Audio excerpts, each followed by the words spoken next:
When Malcolm came into the Nation of Islam, you could put all of the followers in a station wagon and still have some room left.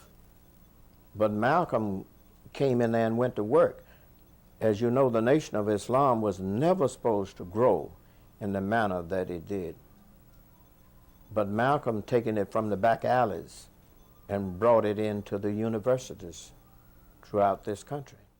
In June of 1964, Malcolm made an attempt to stop the escalating war between himself and Elijah Muhammad's Fruit of Islam by sending Elijah a brilliant and penetrating letter.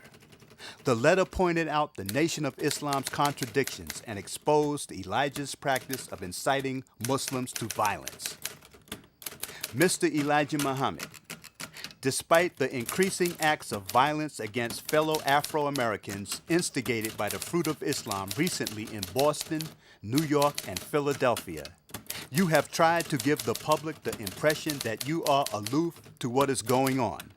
But as the leader of the Fruit of Islam, your calculated silence will not enable you to escape the full blame for the explosive situation that is developing. Students of the Black Muslim movement know that no member of the Fruit of Islam will ever initiate an act of violence unless the order is first given by you. Since you didn't open your mouth and give the word to fight back when your faithful Muslim followers were brutally shot and beaten by white racists in Los Angeles, California, Rochester, New York, Monroe, Louisiana, and elsewhere, how can you justify now giving the word for your followers to declare war on each other simply because some refuse to follow you any longer? No matter how much you stay in the background and stir others up to do your murderous dirty work, any bloodshed committed by Muslim against Muslim will compel the writers of history to declare you guilty not only of adultery and deceit, but also of murder. When Elijah Muhammad and his ministers read the letter, they were furious. Instead of quelling the situation, which Malcolm hoped the letter would do, the war against him stepped up to an all-new level. Who is the father of all of these various children whom you have enumerated? The first one to tell me who the father was Wallace Muhammad, and he told me that the father was Elijah Muhammad himself.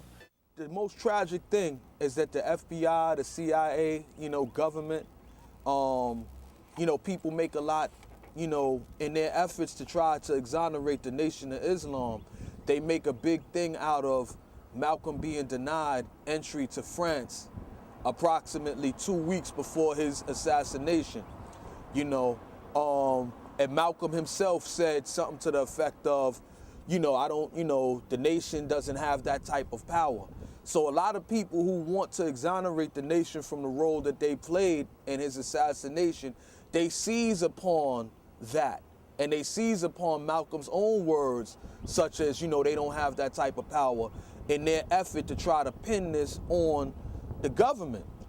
But the fact remains, the government, when they, who thoroughly infiltrated the nation, who thoroughly bugged the nation's conversations, they realized that there was a whole lot of dissension and hatred for Malcolm inside of the nation, even before the remarks he made about the Kennedy assassination that eventually led up to him being suspended.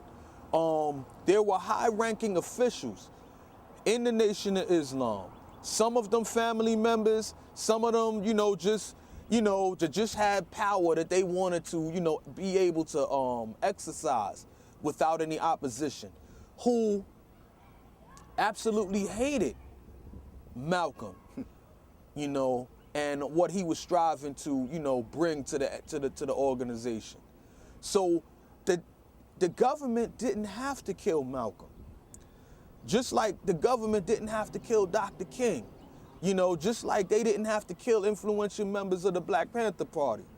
There was, just like they didn't have to actually get rid of themselves Marcus Garvey. There were black people who were hating of self, who were jealous of Malcolm's influence, who would do the job for them, you know? And that's what's most tragic about this whole thing. You know, that we could not find a way to close ranks so tight amongst ourselves that the enemy couldn't wedge his way in between us and do us the harm that he has, you know, done us over the years.